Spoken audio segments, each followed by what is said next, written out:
I'd like to talk to y'all today about this little dance with truth here and why I think this kind of stuff might be important.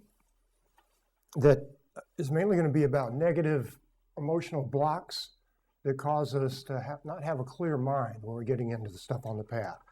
I don't want to talk much about the end game, about enlightenment and stuff, but more about what's keeping you from it. What can we do to clear out the obstacles we've got that can get in the way when we want to do some kind of spiritual work?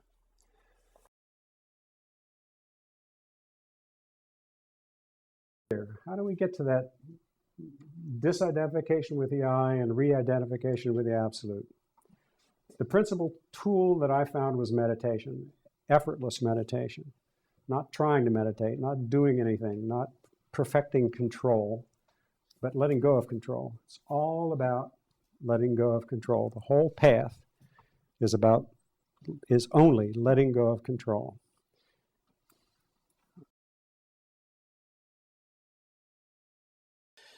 I think the heart of the matter is what is the focus of your attention? Even starting from infancy, what is the focus of the attention? I said your attention, and maybe it's your attention, but there's an attention, and it seems to be inextricably wrapped up with your need for self-definition. We start our life.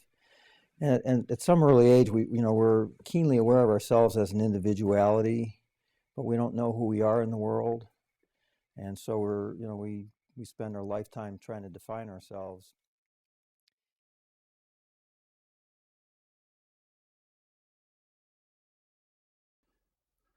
What we seek in spiritual books and teachers, and what we come to conferences like this looking for, is whole and complete right here. Nowhere else. And when we stop looking for it elsewhere, we discover we're always in it. What is a path with heart? What does it feel like? How do you know when you're on one? How do you get to it? What does even heart mean?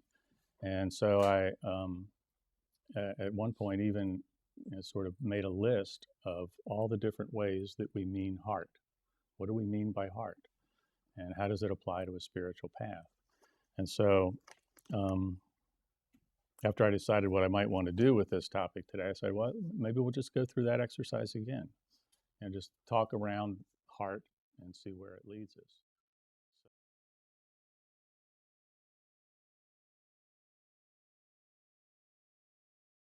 Poetry for me, well, that comes to the heart of the matter. Like the thing that if I could give something to you, it would be the thing that the few words wrap around this thing. And I think everybody's life, everybody's heart is all the things that you can't put words on. All you can do is make gestures about, right? And poetry is trying to make that gesture of, this is the heart of the matter. This is the thing I want to give. And this is the best that I can, right now, this is the best that I can give to you. The last unraveling. It's as if God put a whale hook straight through my chest to seize that last black knowledge of a me. Dredging the half-dead putrid thing through the coral reefs, the jagged rocks, the sharks circling and feasting on that weary flesh, each gash of skin repeating some ugly phrase. Yanked out then into the rough sand and dragged for more miles in the tropic sun than one can remember. It's getting down to it, to nothing. It's getting down to nothing, nothing but breath and bones.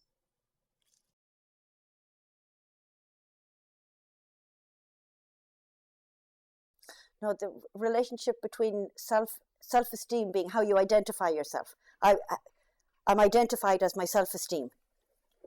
And Teresa of Avila had said that, as long as people are stuck in that, they don't get on to the next stage, that this is the sticking point. So I started looking for something other than self-esteem as a way of defining my true value as to what I really am, and came up with this thing of, you know, being God's child.